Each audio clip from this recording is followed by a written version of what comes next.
নমস্কার। তো আজ যে টপিক সেটা হচ্ছে নেটওয়ার্ক সেকশন। আর নেটওয়ার্কের মধ্যে একটা ফল্ট আসে, সেটা হচ্ছে লো নেটওয়ার্ক, বা দেখা যায় যে ফেক নেটওয়ার্ক ইস্যু।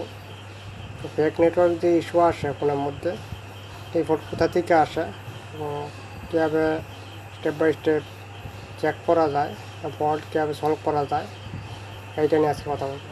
তো ঠিক আছে, তো এখান থেকে যে আমাদের 2G যে আইসি আছে, কারণ এই ফল্টটা আসছে মূলত অ্যান্টেনা থেকে, অ্যান্টেনা রিলেটেড সার্কিট থেকে। তো আমরা এখান থেকে অ্যান্টেনা ফাইন্ড করতে গেলে আমরা বের করবো হচ্ছে 2G যে আইসি আছে, 2G আইসি কোথায় আছে। তো এটা যা আছে, এটা U3100 যে আইসি আছে, এই আইসিটা এখান থেকে কপি করবো। এটা U3100, এটার উপরে ডবল ক্লিক করবো। ডবল ক্লিক করার পরে এখানে স্কিমেটিক দিয়ে আছে, এখানে আসবো। এখানে আসার পরে এটা করবো এখানে নেক্সট। তো এটা তো RFIC হয়ে গেছে।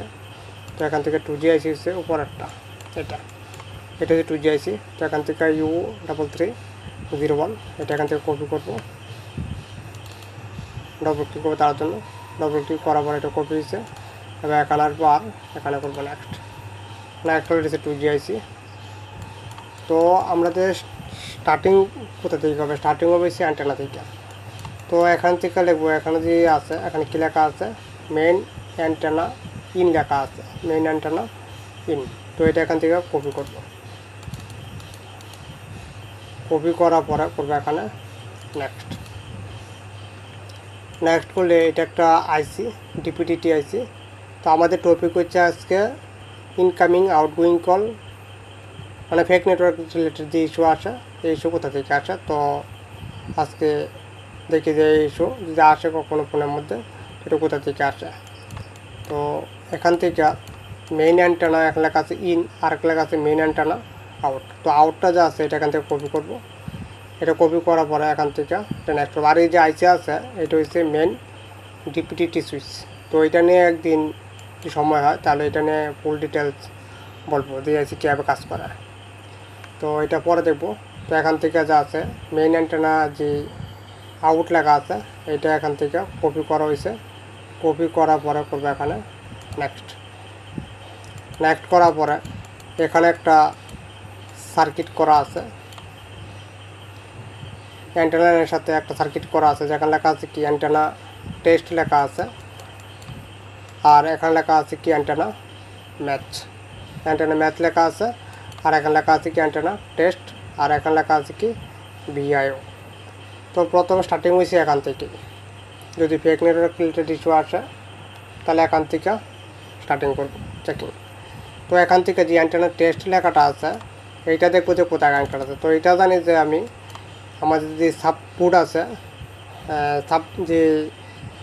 সাববোর্ড যেখানে কানেক্ট মেন বোর্ডের সাথে যে কানেক্টর থাকে, B2B কানেক্টর, এর সাথে কানেক্ট হয়ে থাকে। তো একবার এখান থেকে কানেক্ট করি। নেক্সট করলে এটা হচ্ছে আমাদের B2B কানেক্টর। তো B2B কানেক্টরের 28 নম্বর যে পিন আছে, এটা হচ্ছে কি অ্যান্টেনা টেস্ট।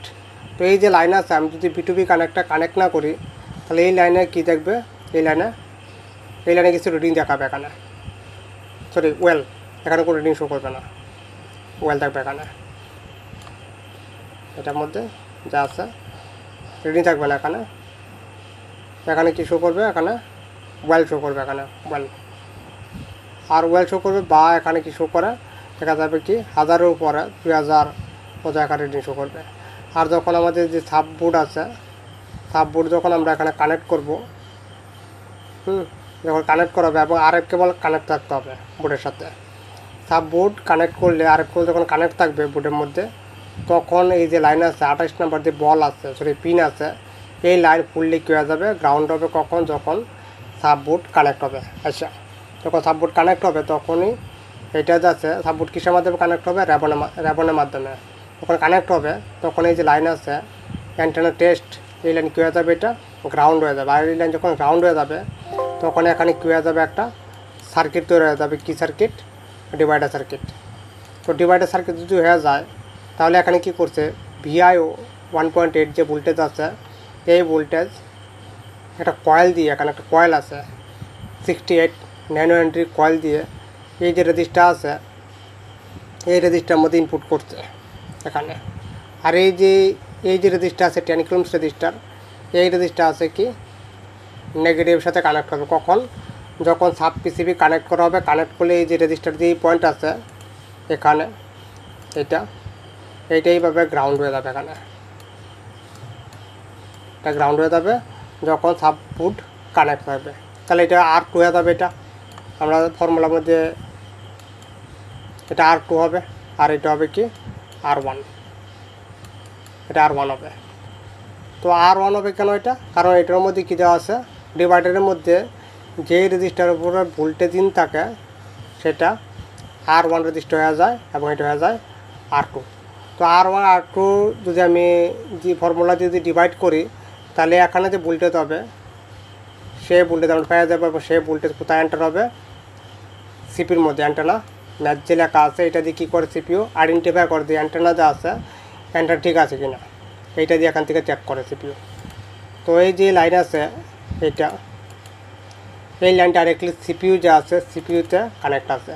তো আমি এখান দেখাবো ভোল্টেজ কতটুকু করলে সিপিইউ চেঞ্জ করবে যে অ্যান্টেনা ঠিক আছে। তো এখান থেকে এটা নেক্সট করি, নেক্সট করলে এটা আছে সিপিইউর, এটা সিপিইউ আছে হচ্ছে 6769 সিপিইউ, এটার মধ্যে এই যে MT6769 সিপিইউ। এই সিপিইউ যেখানে আছে তার বল নাম্বার হচ্ছে কি অ্যান্টেনা ম্যাচ বল হচ্ছে ARG23 নাম্বার বল। তো এই বলের মধ্যে কত ভোল্টেজ এন্টার হইলে সিপিইউ বুঝবে যে অ্যান্টেনা ঠিক আছে। তো এটা বের করতে গেলে আমাদের ডিভাইডার ফর্মুলা জানতে হবে। তো এখান থেকে একবার ডিভাইডার যে ফর্মুলা আছে এটা একবার এখান থেকে দেখে নিই। তো এখান থেকে এটা ওপেন করব, এটা ওপেন করার পরে এখানে লিখবো হয়েছে, মানে একটু বড় করে নিই দেখার সুবিধার্থে।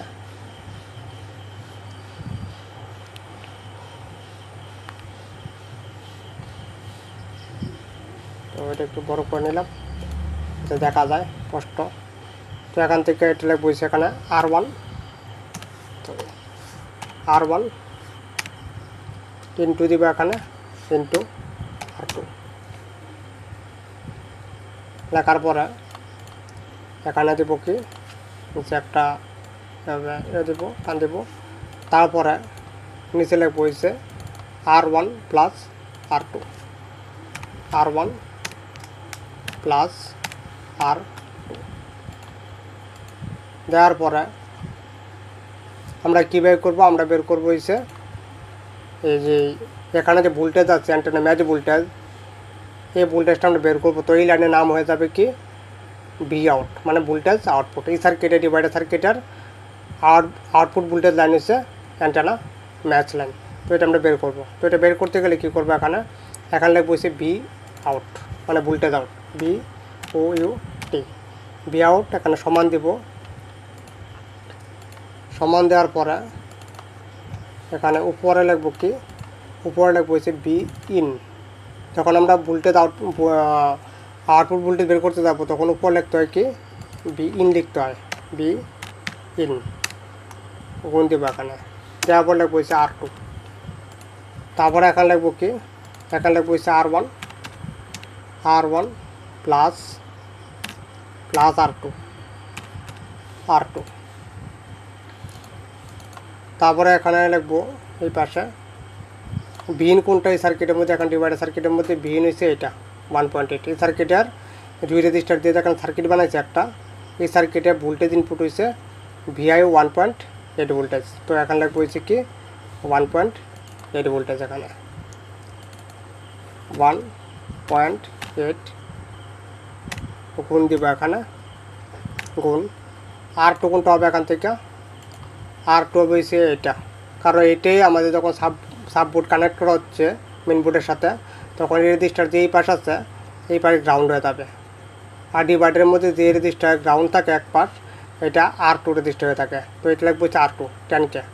তো এটা এখানে লিখবো হচ্ছে কি 10 কিলোমস। 10 লেখার পরে নিচে যা আছে নিচে লিখবো R1 এর ভ্যালু R1 হচ্ছে এটা ডিভাইডের মধ্যে যে রেজিস্টার উপরে ভোল্টেজ দেওয়া থাকে ইনপুট ভোল্টেজ এটা R1 রেজিস্টার হয়ে থাকে এটা ভ্যালু হচ্ছে 100 কিলো ওহমস তো এখানে লিখবো 100 প্লাস দিব এখানে তারপর R2 ভ্যালু লিখবো এখানে 10 কিলো ওহমস লেখার পরে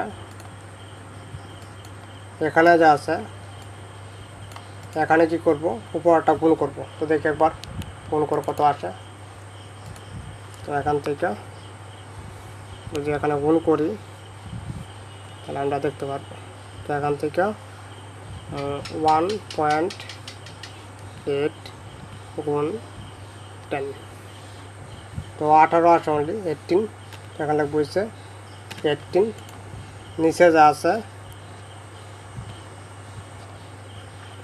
নিচে আসা হয়েছে 110 এখন কি করব এটাকে ভাগ করব তো ফার্স্ট লিখব হইছে 18 ডিভাইডেড 110 0.16 তো এখান থেকে সমান দেব 0.16 ভোল্টেজ তো এখানে যে ভোল্টেজ আছে এই অ্যান্টেনা ম্যাচ লাইনে ভোল্টেজ হবে 0.16 ভোল্টেজ মানে 0.1 ভোল্টেজ তো 0.1 ভোল্টেজ যে সাপ্লাই আছে এই সাপ্লাই যাবে কোথায় যে আমাদের সিপিইউ আছে সিপিইউতে এন্টার হবে এন্টার হইলে যে অ্যান্টেনা আছে অ্যান্টেনা ঠিক আছে আর এই লাইন থেকে ফল্ট হলে ফেক নেটওয়ার্ক ইস্যু আসে এবং কল ইনকামিং আউটগোয়িং কল কাজ করবে না প্লাস লো নেটওয়ার্ক ইস্যু আসে এখান থেকে এটা থেকে তো এটাই তো নেক্সট টপিক হচ্ছে কি নেক্সট টপিকে আমরা যে ডিপিডিটি সুইচ আছে এটা দেখব তো এটা দেখব যে কীভাবে কাজ করে তাহলে ঠিক আছে।